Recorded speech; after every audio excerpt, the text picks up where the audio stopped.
I am Ed Gein, the butcher of Plainfield, the serial killer who inspired movies like Psycho and the Texas Chainsaw Massacre. I was born in 1906 in La Crosse, Wisconsin, to a fanatical religious mother and a weak alcoholic father. My mother hated women and taught me that they were all sinners and immoral creatures. She isolated me and made me work on our farm. She reserved time every afternoon to read to me from the Bible, usually selecting verses concerning death, murder, and divine retribution.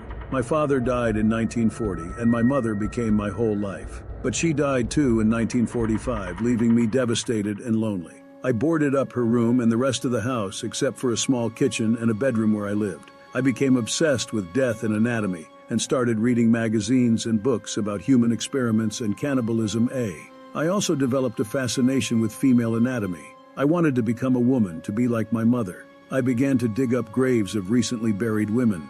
I took their bodies home and used their skin and bones to make trophies and furniture. I made masks, gloves, belts, lampshades, chairs, and a suit out of human flesh. I also created a woman's suit so that I could become my mother, to literally crawl into her skin. But that was not enough for me. I wanted to kill living women too. So I shot and decapitated a store owner named Bernice Warden in 1957 and took her body home. I also killed a tavern operator named Mary Hogan in 1954 and kept her head as a trophy.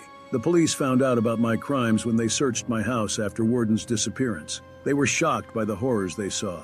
Skulls on the bedposts, bowls made from skulls, a lampshade made from a human face, and many more gruesome items. I was arrested and confessed to everything. I was found insane and sent to a mental hospital for the rest of my life. I died in 1984 from respiratory failure.